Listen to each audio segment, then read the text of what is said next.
और आप सब वैष्णव और वैश्यों के चरणों में प्रणाम। सुनो, चुप करो, ध्यान से सुनो, ऐसे बोलेंगे। देखो, আমাদের নবদ্বীপ ধাম পরিক্রমা খুব সুষ্ঠুভাবে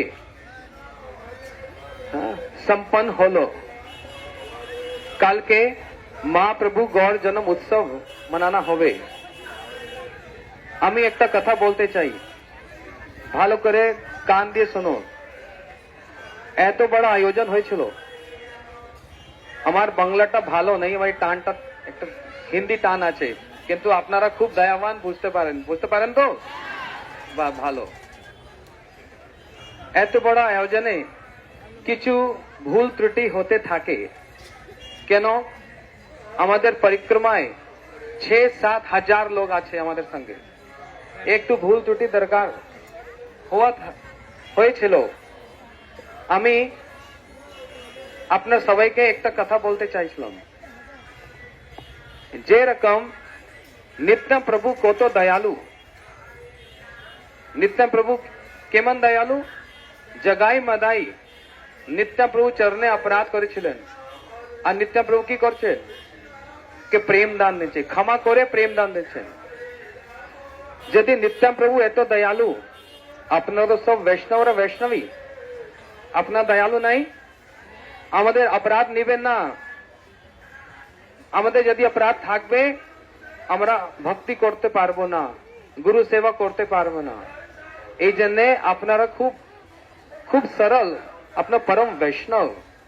এই জন্য আমরা সবাই হাত জোড়ে আপনার চরণে প্রার্থনা করছি, আমাদের কোনো অপরাধ নেবেন না, কোনো অপরাধ নেবেন না, নাহলে আমাদের ভক্তি সব নষ্ট হয়ে যাবে। আর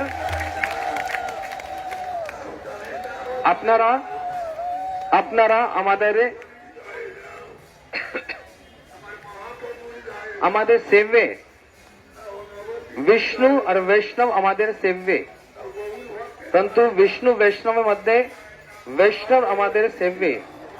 আপনারা বৈষ্ণব আর বৈষ্ণবী এত সুযোগ দিয়েছেন আমাদের সেবা করতে, আমরা প্রয়াস করছিলাম আপনার সেবা করতে। ভুল ত্রুটি থাকলে আমাকে ক্ষমা করবেন, আমাদের সবাইকে ক্ষমা করবেন, আর সুযোগ দেবেন। আমরা ভালো করে আপনাকে আর সেবা করব আগামী বছর। আর এই বছরে আবার ব্রজমন্ডল পরিক্রমায় আমাদের সুযোগ দেবেন। আমরা খুব প্রয়াস করে, যতন করে ভালো মতন আপনার সেবা করতে পারবো। এই আশীর্বাদ, এই কৃপা আপনার থেকে চাইছিলাম। আপনার হাত তুলে আশীর্বাদ দেন, হাত তুলে আশীর্বাদ দেন। বলে সচিনন্দন গৌর হরি কি, নিতাই গৌর ব্রহ্মানন্দে হরি হরি। আর আমাদের অপরাধ নেবেন না। অপরাধ নেবেন তো? নিচ্ছেন তো? সব ক্ষমা করছেন তো? খুব ভালো। वृंदावन दास ठाकुर जी के शिपाट पर हम लोग आए हैं। वृंदावन ठाकुर जी जिनको चैतन्य लीला के व्यास कह के संबोधन किया। देखो, श्री वेद व्यास, चैतन्य लीला के वेद व्यास श्री वृंदावन दास ठाकुर हुए, और ग्रंथ का नाम है चैतन्य भागवत। जो ग्रंथ इन्होंने लिखा उसका नाम है चैतन्य भागवत। लेकिन जहां पर उन्होंने नित्यम प्रभु की महिमा को लिखना आरंभ किया, तो उनका प्रवाह ही नित्यम प्रभु की ओर बहने लग गया। अर्थात नित्यम प्रभु के भाव में ऐसे आविष्ट हो गए कि उन्हीं के गुणगान गाने लगे, उनके गुणगान गाने लगे, उन्हीं के गुणगान गाने लगे। सर्वत्र चैतन्य भागवत, ग्रंथ का नाम तो चैतन्य भागवत है, लेकिन नित्यम प्रभु की महिमा का अधिक गान हुआ है। एक बात कही गई है, क्या? धर्म प्रोजित कहितव अत्रो परमो निर्मसरनाम सताम। जो अपने आप को शुद्ध भक्त कहते हैं, उनको ये भी जानना पड़ेगा कि वे कैसे होने चाहिए। निर्मत्सरनाम सताम, उनमें किसी प्रकार का मात्सर्य नहीं होता, किसी प्रकार का ईर्ष्या नहीं होती। वे अमानी मान देना कीर्तन सदा हरि। श्री वृंदावन दास ठाकुर चैतन्य भागवत में श्री कविराज गोस्वामी की महिमा का गान कर रहे हैं, जिन्होंने चैतन्य चेतामृत का वर्णन किया। और कृष्णदास कविराज गोस्वामी चैतन्य चेतामृत में श्री वृंदावन दास ठाकुर जी की महिमा का गान कर रहे हैं। दोनों ने ही चैतन्य लीला को विस्तार पूर्वक वर्णन किया। श्री कविराज गोस्वामी जी ने सिद्धांत के द्वारा श्री महाप्रभु की लीला को लिखा और श्री वृंदावन दास ठाकुर जी ने लीला के द्वारा उनके समस्त नवदीप लीलाओं का वर्णन किया। इसलिए श्री कृष्णदास कविराज गोस्वामी एवं श्री वृंदावन दास ठाकुर दोनों के माध्यम से ही हमको संपूर्ण चैतन्य लीला, सिद्धांत युक्त चैतन्य लीला का हमको पता लगा, नहीं तो ये संसार वंचित हो जाता। इसलिए इन दोनों में कभी किसी प्रकार का कोई द्वंद्व नहीं, वे एक दूसरे की महिमा का गान कर रहे हैं। यह है निर्मत्सरनाम सताम। उन्हीं श्री चैतन्य भागवत में श्री वृंदावन दास ठाकुर नित्यम प्रभु की महिमा का गान करते हुए 3 स्थान पर एक विशेष बात को लिखा। 3 बोलते जहां पर एक बात को 3 बार कह दिया जाए वो परम प्रतिष्ठित हो जाती है। जैसे हरेर नाम हरेर नाम एव केवलम कलो नास्तेव नास्तेव नास्तेव गतिरन्यथा। 3 बार कह दिया। और एक बात सुन लो, महाप्रभु गौर धाम में परिक्रमा करते हुए महाप्रभु श्री चैतन्य महाप्रभु की कृपा को यदि हमने पूर्ण रूप से प्राप्त नहीं किया, उससे यदि अपना मुख मोड़ लिया, तो एक और प्रबोधन सरस्वती ठाकुर जी ने 3 बार एक बात को बोलकर हमको एक शिक्षा दी है। कहते वंचितो अस्मि वंचितो अस्मि वंचितो अस्मि न संशया विश्व गौ रसे मग्न स्पर्शपि न तद्भवेत्। हाय मैं वंचित हो गया, मैं वंचित हो गया, मैं वंचित हो गया, महाप्रभु की कृपा से मैं वंचित हो गया। इसलिए हम वंचित होने नहीं आए, हम इन गुरु वैष्णव की सेवा करके इनके मुख से कथा सुनकर अपने जीवन को धन्य अति धन्य बनाने आए हैं। बार बार नवदीप परिक्रमा में आएंगे, हर बार आएंगे, ब्रजमंडल परिक्रमा में आएंगे और बार बार ये कथाओं को सुनेंगे। आप लोग कहेंगे हम तो 15 साल से यही कथा सुन रहे हैं। अरे सुनते जाओ, सुनते जाओ, सुनते जाओ, हृदय में एक दिन छाप तो पड़ेगी।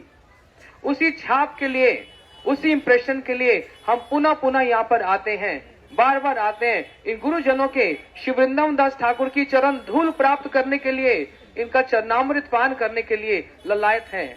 इसलिए श्री वृंदावन दास ठाकुर ने चैतन्य भागवत जी में 3 स्थान पर एक और बात को लिखा।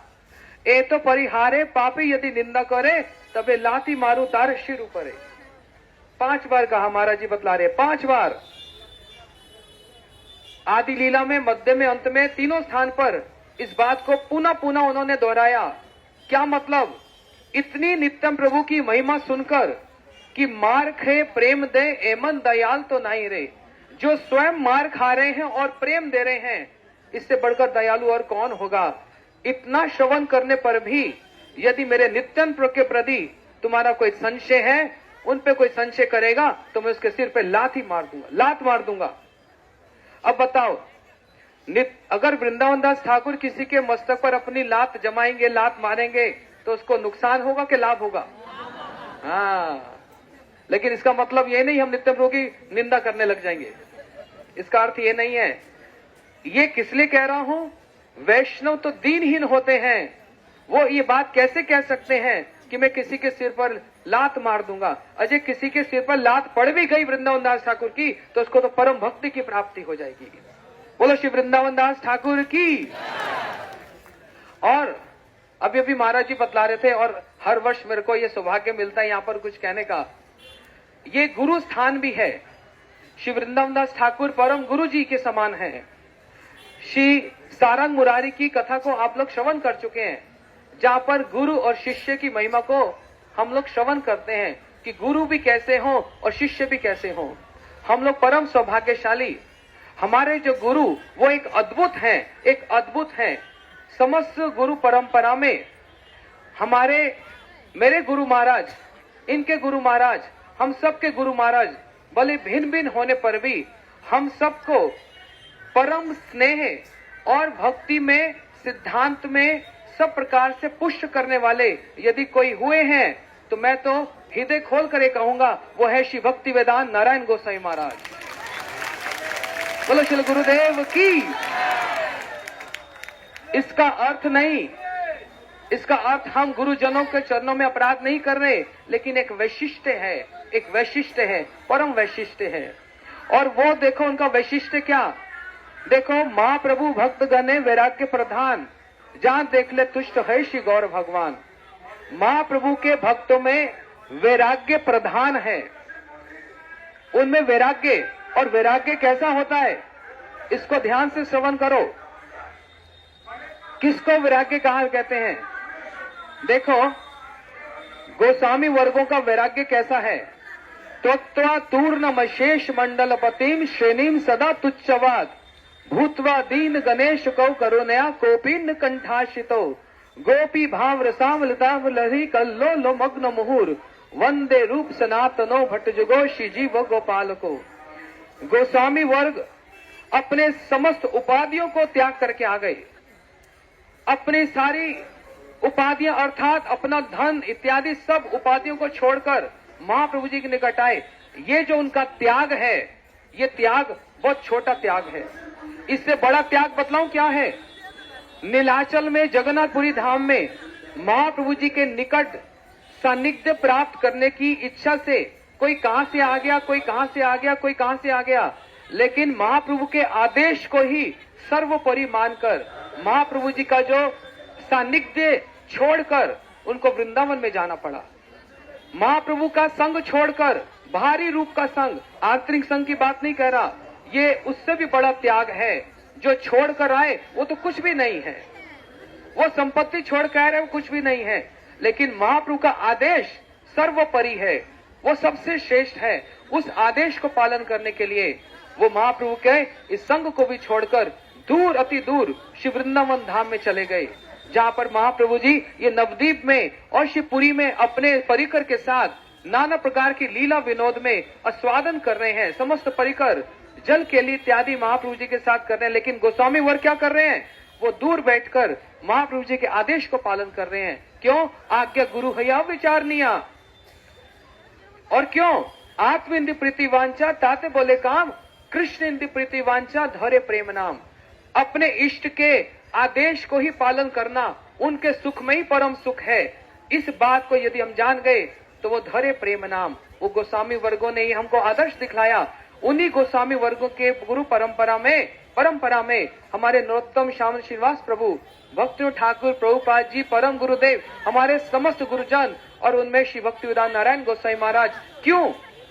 ब्रजमंडल जो उनको प्राणों से भी प्यारा है, श्री गौर मंडल जो प्राणों से भी प्यारा है, कभी ब्रज को छोड़कर गुरुदेव जाना नहीं चाहते थे, कभी ब्रज को छोड़कर बाहर जाकर कुछ नहीं करना चाहते थे, लेकिन अपनी गुरु परंपरा के अभिष्ट को पूर्ण करने के लिए, महाप्रभु के अभिष्ट को पूर्ण करने के लिए, उनके आदेश को मस्तक पर धारण करने के लिए, और गौड़ीय संप्रदाय का जो सिद्धांत है, गौड़ीय संप्रदाय महाप्रभु जी जिस कारण से यहाँ पर आए, श्री रूप गोस्वामी जी जिस कारण से यहाँ पर आए, उसको सर्वत्र सारे विश्व में प्रचार करने के लिए अपने प्राणों से भी प्यारे उस ब्रज मंडल को, उनका सानिध्य को छोड़कर, बाहरी रूप से उसका सानिध्य छोड़कर देश विदेश में जाकर सर्वत्र ही ब्रज भाव, ब्रज धाम की और इस गौर धाम की, गौर महाप्रभु की महिमा, उनके आने के आंतरिक सब विचारों को गुरुदेव ने सर्वत्र पूरे विश्व में प्रतिष्ठित किया। भूतकाल और वर्तमान काल नहीं, भविष्य में जितने भी गौड़ीय वैष्णव, जितनी भी जनरेशन होंगी, गुरुदेव के इस अवदान को कभी भी वो ठुकरा नहीं पाएंगे, उस अवदान को कभी भूल नहीं पाएंगे। ये गुरुदेव का हमारा विशेष एक अवदान है।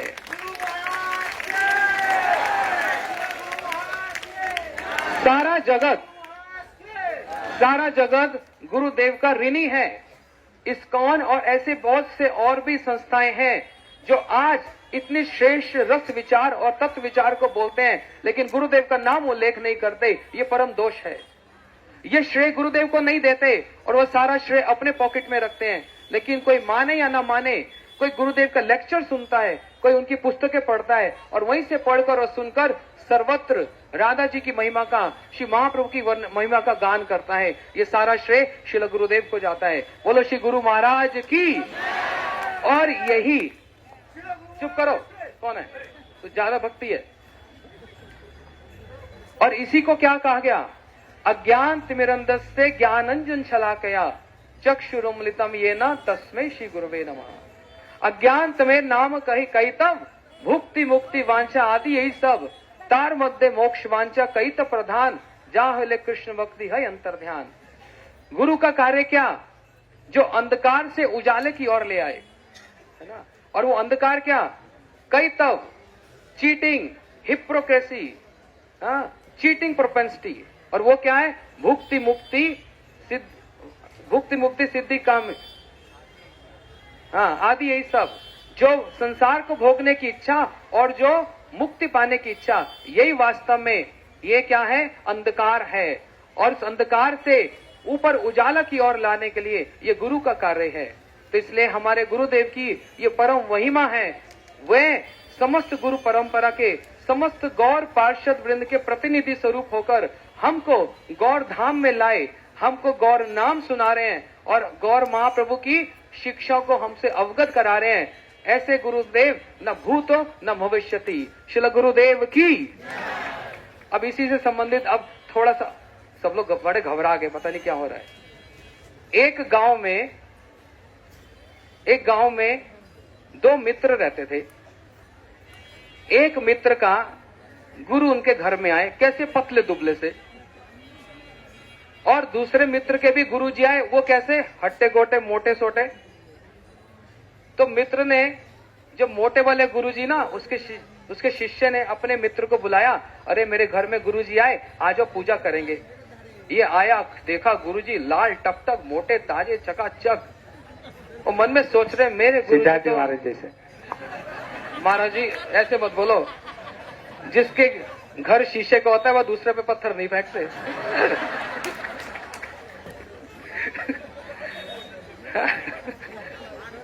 तो कैसे? मन में वो सोच रहा है, और मेरे गुरुजी तो पतले दुबले से और इसके गुरुजी तो मोटे सोटे। खूब प्रणाम वरनाम करके आ गया और आकर गुरुजी से बोला, गुरुजी एक बात कहूं, सच्ची सच्ची के झूठी झूठी। बोलते झूठी का क्या काम, सच्ची बोल। बोलते सच्ची बात तो ये, बुरा नहीं मानना, आपको देखकर ना भक्ति नहीं होती। बोलते मूर्ख, मेरे को देख के भक्ति नहीं होती, क्यों नहीं होती?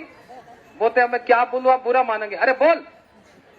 बोलते इसलिए वो मेरे मित्र ना, उसके गुरुजी आए, कैसे मोटे ताजे चकाचक, उनको देखने से मेरे को भक्ति होती है, आपको देखने से भक्ति नहीं होती।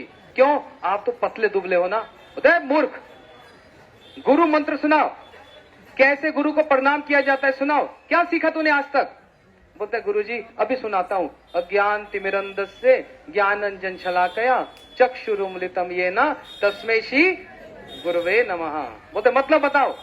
बोलते मतलब तो यही गुरुजी, मैं अंधकार में पड़ा हुआ था, आपने क्या विद्या की ज्योति दिखाकर मुझको अंधकार से उजाले की ओर आप मेरे को ले आए, इसलिए आपको प्रणाम करता। बोलते मूर्ख, ये तो तुम्हारा अर्थ है, मेरा अर्थ सुन क्या है? बोलते गुरुजी आप बताओ। बोलते मतलब क्या? अज्ञान तिमिरंधस्य। तिमिर का मतलब होता है मोटा सोटा, जो मोटा सोटा होता है वो अज्ञानी है। और ज्ञानांजन शलाकया, शलाका का मतलब होता है पतला, और जो पतला होता है वो परम ज्ञानी होता है। जो माचिस होती है ना, माचिस की तिली, उसको शलाका बोलते हैं। बोलते हैं अज्ञान तिमिरंधस्य, जो मोटा साटा ना, वो कैसा है? वो अज्ञानी है। और ज्ञानांजन शलाकया, तो जो पतले दुबले होते हैं वो परम ज्ञानी होते हैं। मैं ज्ञानी हूं, वो अज्ञानी है, वो मोटा है। इस प्रकार ऐसे एक कथा सुनते थे हम नवदीप परिक्रमा में।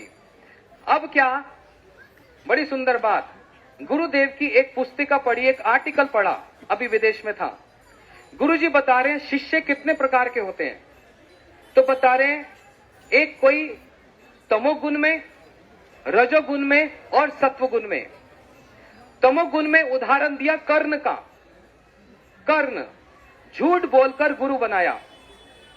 कर्ण का उदाहरण दिया गुरुदेव ने। वहां पर आर्टिकल पढ़ रहा था पूरा मैं। कर्ण के परशुराम जी के निकट गया, और परशुराम जी के निकट गया तो परशुराम जी ने पूछा कौन से वर्ण के हो? तो कर्ण ने क्या बोला? मैं ब्राह्मण कुल का हूं। तो परशुराम जी ब्राह्मण कुल सुनकर उसी प्रकार की विद्या देने लगे। लेकिन एक दिन तो काम बचेगा। जितना भी झूठ बोल लो गुरुदेव के सामने, जितना भी कुछ कर लो, एक दिन तो प्रकट होकर ही रहेगा। गुरुदेव एक दिन विराजमान, कौन? परशुराम जी। कर्ण बैठा, परशुराम उनके गोद में मस्तक रखकर सो गए। बोलते बेटा थोड़ी देर सोना है। बोलते गुरुजी ये अच्छा तकिया है, मेरी गोद में सिर रखकर सो जाओ। इतने में एक बिच्छू आया और बिच्छू आकर कर्ण को काट रहा है, डंक मार रहा है, उसका खून, उसका रक्त ले रहा है।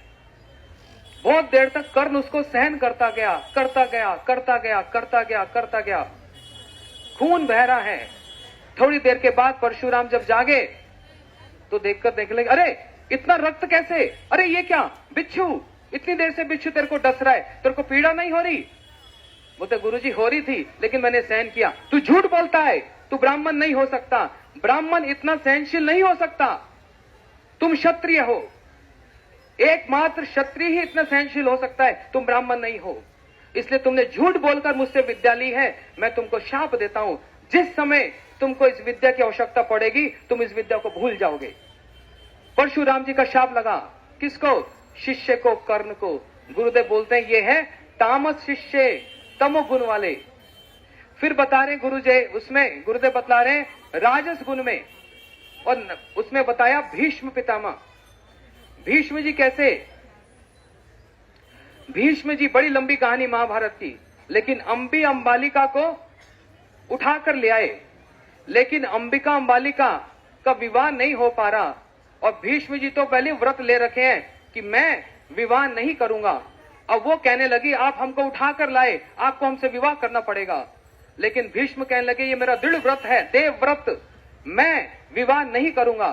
तो उन्होंने जाकर परशुराम जी से कह दिया कि भीष्म हमको लाए, ये अत्याचार है, आपको भीष्म को सिखाना पड़ेगा। और भीष्म जी के गुरु भी कौन है? वो भी परशुराम जी है। तो परशुराम जी युद्ध करने आ गए। भीष्म तुमको इनसे विवाह करना पड़ेगा। भीष्म कहने लगे नहीं, मैं इनसे विवाह नहीं कर सकता, मैंने व्रत धारण किया है। बोलते तो फिर मुझसे युद्ध करना पड़ेगा। तो भीष्म पितामह भी धनुष बाण लेकर युद्ध के लिए उपस्थित हो गए। तो गुरुदेव बतला रहे हैं ये कैसे? ये राजसिक गुण, जहां पर अपने गुरु के साथ भी युद्ध करने के लिए उपस्थित हो जाए शिष्य, कि गुरुदेव आप क्या जानते हो, आपसे ज्यादा मैं जानता हूं, मैं शास्त्रार्थ कर सकता हूं, और इत्यादि इत्यादि, इसको अपने अपने हिसाब से लगा लो। यह है राजस, जो अपने गुरु से भी युद्ध करता है। वहां पर गुरु की शरणागति नहीं है, गुरु से युद्ध करता है, ये राजस है। और फिर सतुगुण में उपमन्यु इत्यादि, हर वर्ष गुरुदेव गुरु पूर्णिमा के दिन कथा को सुनाते हैं। ये 3 श्रेणी के हैं, 3, तामस, राजस और सत्वगुण में। लेकिन शिष्य की और भी श्रेणियां हैं, एक है कनिष्ठ, एक मध्यम और एक उत्तम। कनिष्ठ शिष्य कैसा? बोलते जिसका बुद्धि ज्यादा काम नहीं करती। गुरुदेव की सेवा तो बहुत करना चाहता है, लेकिन थोड़ा दिमाग से काम नहीं करता, खोपड़ी काम नहीं करती। गुरुजी बोलते हैं बेटा पानी पीना है, एक गिलास पानी तो ले आओ। गुरुजी अभी जाता हूं। दौड़ा दौड़ा गया, आधे रास्ते से लौट कर आ गया। बोलते क्यों आया, पानी कहाँ है? अरे पूछना भूल गया। क्या पूछना भूल गया? कौन सा पानी लाऊं, गरम के ठंडा? बोलते कोई भी ले आओ, प्यास लग रही है, बहुत तेज परिक्रमा धूप में चलकर आया, जल्दी से पानी पिलाओ। अच्छा गुरुजी अभी लाया। दौड़ा दौड़ा गया, अभी ला रहे महाराज। दौड़ा दौड़ा गया और फिर वापस आ गया। बोलते अब क्यों आया? गुरुजी ये पूछना भूल गया, कौन से गिलास में लाऊं, प्लास्टिक के, स्टील के चांदी के? बोलते भैया किसी भी गिलास में लिया, पानी तो लिया। फिर दौड़ा दौड़ा गया, फिर वापस आ गया। अब क्यों आया? गुरुजी ये पूछना भूल गया, हाथ में लाऊं कि ट्रे में लेकर आऊं? तू जल्दी ले आ पानी। फिर शिष्य दौड़ा दौड़ा गया, फिर लौट कर आया। बोलते अब क्या बात है? गुरुजी पूछना भूल गया, नल का पानी चलेगा कि बिस्लरी वाला चलेगा? बोलते तू रहने दे, मैं अपने आप पी लूंगा जाकर। सेवा तो करना चाहता है, लेकिन बुद्धि नहीं है, बुद्धि नहीं है। उत्साह तो है, लेकिन गुरुजी के मनोभाव को नहीं जानता।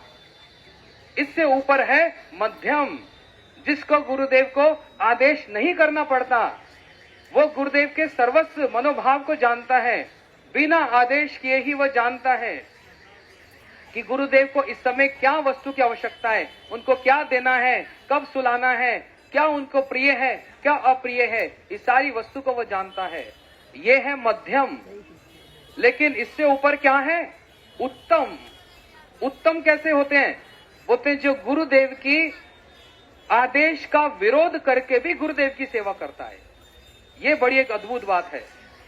लगता है ऊपर से गुरुदेव के आदेश को टाल रहा है, विरोध कर रहा है, लेकिन गुरुदेव की सेवा कर रहा है। और मैं एक बात कह दूं, आज भक्ति सिद्धांत सरस्वती ठाकुर प्रभुपाद जी, आज जो हम लोग गौर धाम परिक्रमा में आए हैं और पूरे विश्व में मठ मंदिर हैं, सभी नाम जप कर रहे हैं, दीक्षा ले रहे हैं, ये सारा श्रेय, ये प्रचार का श्रेय किसको जाता है? भक्ति सिद्धांत सरस्वती ठाकुर प्रभुपाद जी को। और इसका जो आधार है, अरे रुक जाओ, भी ताली मत बजाओ। इसका जो आधार है ना, वो पता क्या है? अपने दो गुरु के आदेश के उल्लंघन करना। ये प्रभुपाद जी का। भक्ति ठाकुर जी ने कहा था शिष्य मत मठ मंदिर मत बनाना, और गौर किशोर बाबा जी ने क्या कहा था? शिष्य मत बनाना। और मायापुर धाम को छोड़कर कलकत्ता में जो कली का स्थान है वहां पर मत जाना। इन दोनों गुरुजनों के आदेश को विरोध करते हुए, उनकी मनोभीष्ट सेवा करके, आज यदि प्रभुपाद इन दोनों के आदेश को इस प्रकार से नहीं लेते, हम में से कोई भी गौरधाम नहीं आ पाता। ये प्रभुपाद जी का वैशिष्ट्य है। वो ऊपर से लग रहा है कि वो गुरु के आदेश का विरोधी है, परंतु वास्तव में मठ इत्यादि स्थापित करके महाप्रभु की भक्ति का प्रचार है। बाबा जी महाराज ने कहा था शिष्य मत करना, लेकिन वो शिष्य हुए, फिर उनके अनुगत शिष्य हुए, और आज सारे विश्व में कितनी और वैष्णव और वैष्णवी सब स्थापित हैं। पहला मठ तो कलकत्ता में किया। प्रभुपाद जी बोलते हैं मैं कभी कलकत्ता गया ही नहीं, मैं तो सदैव मायापुर में ही वास करता हूँ। इसलिए ये उत्तम जो शिष्य कैसे होते हैं? बोलते हैं जैसे कुरैश हुए, जो अपने गुरुदेव की सेवा के लिए अपनी आंखों को भी उन्होंने त्याग दिया। कुरैश, जो अपने गुरु रामानुजाचार्य जी के वस्त्रों को बदलकर अपने गुरुदेव की सेवा करके परम आदर्श, एक शिष्य का आदर्श स्थापित किया। और उन्हीं कुरैश की उपाधि हमारे परम गुरुदेव को दी जाती है। श्रीमद् भक्ति प्रज्ञान केशव गोसाई महाराज, उन्होंने भी नवदीप परिक्रमा में जब और उनके गुरु महाराज प्रभुपाद भक्ति सिद्धांत सरस्वती ठाकुर पर प्रहार हुआ, तो उस समय क्या किया?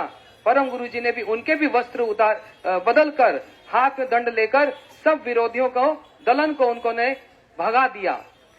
ऊपर से लग रहा है आदेश का उल्लंघन है, परंतु वास्तव में उनके मनोभीष्ट को पूर्ण करना, ये बड़े उत्तम स्तर की बात है। ये है उत्तम, मध्यम और कनिष्ठ। लेकिन कनिष्ठ से भी और नीचे और श्रेणियां हैं। उसमें से एक है बाण। श्रील भक्तिवेदांत वामन गोसाई महाराज बड़े सुंदर रूप में इसका गान करते थे। बाण सेवक कैसा सेवक होता है? बाण समझते हैं? धनुष बाण। बाण सेवक कैसा? गुरुजी सेवक को बोलते हैं बेटा हमारा ये काम करके आना। वो बाण जैसे एक बार निकल जाता है, लौट के नहीं आता। ये सेवक भी एक बार गया तो फिर लौट कर नहीं आता। गुरुजी तो प्रतीक्षा करते बैठ गए। ये बाण है। और क्या बताया? अली। अली का मतलब होता है भंवरा। भंवरा समझते हैं? भंवरा गुंजार करता है। तो गुरुदेव बोलते हैं शिष्य को बेटा ये काम करना है। अब ये भंवरे की तरह गुंजार करता रहता है, सब समय मेरे को ही बोलते हैं, और इतने हैं वो का मर गए, सारा आदेश मुझको ही मिलता है, उन सबको कुछ नहीं बोलता, गुंजार करता रहता है। यह है अली। ऐसे 6 प्रकार के हैं। लेकिन इन अधम सेवक, इनका नाम कहा अधम सेवक, इन अधम सेवक में भी एक और अधम है। वो उसको कहा गया लकीर का फकीर। लकीर का फकीर समझते हैं? गुरुदेव और शिष्य, एक गुरु और शिष्य दोनों घोड़े पे बैठकर गांव-गांव में प्रचार में गए। तो गुरु ने शिष्य को बोल दिया बेटा तू पीछे पीछे चलियो, मेरे घोड़े से यदि कुछ गिर जाए तो सावधानी से उठाकर आदर के साथ मेरे सामने लेकर आना। बोलते गुरुजी ऐसा मैं सेवा करके दिखाऊंगा, आप याद करेंगे। गुरुजी का घोड़ा आगे आगे, शिष्य का घोड़ा पीछे पीछे। थोड़ी दूर आगे जाने पर घोड़े ने कर दिया क्या? पायखाना। शिष्य बड़े आदर से उठाकर लाया। बोलते गुरुदेव आपने कहा था जो घोड़े से गिरे वो उठाकर लाना। बोलते मूर्ख, ये थोड़ा कहा था लाने को, घोड़े का पायखाना लाने को थोड़ा बोला था। अरे मेरी जो सामान है सामग्री वो। बोलते गुरुजी इतनी समझ हमको है नहीं। आप एक काम करो, हमको लिस्ट बना दो, क्या क्या उठाना है, क्या क्या नहीं उठाना। तो गुरुजी ने पूरा लिस्ट बना दिया। 3 जोड़ा कपड़ा, 1 बाल्टी, 1 खाने का बर्तन, ये सब पूरा लिस्ट बनाकर दे दिया। बोलते देख, इसके बाहर कोई भी वस्तु उठाना नहीं। अब समझ गया? बोलते गुरुजी अब ऐसी सेवा करूंगा, अब याद रखेंगे। आप चलो आगे आगे, मैं आपके पीछे पीछे, देखना कुछ भी इस लिस्ट के बाहर कुछ नहीं उठाऊंगा। थोड़ी दूर आगे चलते चलते चलते चलते गुरुजी का घोड़ा ही गिर गया, गुरुजी नीचे गिर गए। अब शिष्य आगे बढ़ता जा रहा है, बढ़ते जा रहा है। गुरुजी बुला रहे, अरे सुन रहे, अरे बेटा सुन, बेटा सुन। वो देख रहा है लिस्ट में गुरुजी का नाम तो नहीं है। बोलते आपने बोला था, आपकी बात का उल्लंघन कैसे करूं? आपने कहा था लिस्ट के बाहर कुछ नहीं उठाना, आपका नाम तो लिस्ट में नहीं है। इसको क्या कहा जाता है? अधम में भी अधम। और इसका विशेष शब्द है लकीर के फकीर। इसलिए हम लोग लकीर के फकीर बनने नहीं आए। हम लोग कनिष्ठ भी नहीं बनेंगे, हम मध्यम भी नहीं बनेंगे, हम उत्तम बनकर दिखाएंगे। और वो कब होगा? जब हम निष्कपट रूप से, हर सेवा एक प्रकार की नहीं होती, एक कपट वाली सेवा भी होती है और एक निष्कपट सेवा भी होती है। जब हृदय स्वच्छ है और वास्तव में निष्कपट रूप से गुरुदेव की करने की सेवा होगी, तो क्या यस्यस्ति भगवत भक्त किंचना सर्वगुणस्ते समस्त सुरा। ये बात याद रखना। जब भगवान की सच में सेवा करने की इच्छा होगी तो सारे के सारे गुण भगवान उसी समय सप्लाई करेंगे। लेकिन हरो अभक्तस्व कुतो महत गुना मनोरथे नास्ते दावते बही। जो अपने मन के रथ पर बैठकर चारों दिशाओं में अपने मन को ही सुख देने की इच्छा रखता है, गुरु सेवा नहीं करता, अपनी सेवा करता है गुरु को माध्यम बनाकर, उसके अंदर कहां से महत गुण आएंगे? कोई महत गुण नहीं आएंगे। इसलिए उस आर्टिकल में गुरुजी ने कहा तो तामस, राजस और सत्व गुण वाले शिष्य होते हैं, और कहा गुरुजी ये भी बता रहे हैं कि देखो थोड़े थोड़े परिमाण में सबके अंदर दुर्योधन तत्व भी है और एकलव्य तत्व भी है। दुर्योधन कैसा मूर्ख है, बलदेव जी का शिष्य है। बलराम प्रभु से चाहता तो भक्ति मिल जाती, प्रेम मिल जाता, लेकिन क्या चाहता है बलराम जी से? प्रसिद्धि चाहता है, मैं सबसे बड़ा गदाधारी बन जाऊं। इसलिए बलराम जी की सेवा करता था, इसलिए बलराम जी को प्रणाम करता था। वास्तव में शिष्य नहीं बनना चाहता, वास्तव में वो प्रसिद्धि चाहता है, उपाधियां चाहता है। इसलिए इतना बड़ा मूर्ख है। बलराम जी को एक बार बोल तो देता कि मैं जैसा भी हूं आपके चरणों में हूं, आप मुझको सुधार करके कृष्ण की भक्ति मेरे को प्रदान कर दो। बलदेव प्रभु मस्तक पे हाथ रखते, उनको कृष्ण भक्ति प्राप्त हो जाती। लेकिन दुर्योधन के मन में ऐसा कुछ नहीं आया, और ऐसे एकलव्य तत्व है। इसलिए ये तत्व थोड़े थोड़े प्रपोर्शन में हम सबके भीतर, मेरे भीतर में है। मैं आप सभी वैष्णव के चरणों में प्रार्थना करता हूं, मेरे हृदय में दुर्योधन, एकलव्य, तामस, राजस, ये जितने प्रकार के भी जो शिष्य भ्रुव तत्व है वो दूरीभूत हो जाए। आप सब वैष्णव की कृपा से संभव है, क्योंकि महाप्रभु तक पहुंचने की मेरा तो कोई साहस नहीं है, और गुरुदेव की सेवा मैंने जीवन में की नहीं। गुरुदेव की सेवा इन सब महापुरुषों ने यहाँ पर ही की। ये जितने सन्यासी बैठे हैं देखो, ये ब्रह्मचारी वृंद, इन सब ने गुरुदेव की सेवा की। और आप यदि मेरे लिए प्रार्थना करेंगे, इस गौर धाम में श्री वृंदावन दास ठाकुर के चरणों में प्रार्थना करोगे, तो कभी किसी एक जन्म में मेरे को गुरुदेव की वह सेवा मेरे को प्राप्त होगी। कौन कौन मेरे लिए प्रार्थना करना चाहते हैं? हाथ खड़े करो तो। हाँ, आप सब मेरे को आशीर्वाद दो, हाथ ऊपर करके सब लोग करो हरे कृष्णा हरे कृष्णा। ऐसे नहीं, हृदय में मेरे लिए प्रार्थना करते हुए बोलो हरे कृष्णा हरे कृष्णा हरे कृष्णा हरे कृष्णा कृष्णा कृष्णा कृष्णा कृष्णा हरे हरे हरे हरे। आप लोग कंजूस हैं, मेरे लिए प्रार्थना नहीं कर सकते हो। हरे हाथ राम ऊपर करो। हरे कृष्णा हरे कृष्णा हरे कृष्णा हरे कृष्णा कृष्णा कृष्णा कृष्णा कृष्णा हरे हरे हरे हरे हरे राम हरे राम हरे राम हरे राम राम राम राम राम हरे हरे हरे। আর শেষে একবার আবার বলছি, 5 মিনিট আমাদের যদি কোনো অপরাধ হয়েছিল আপনারা ক্ষমা করবেন, আপনার পরম বৈষ্ণব। আর 5 মিনিট, आप 5 মিনিট बसो, আমাদের पद्मनाभ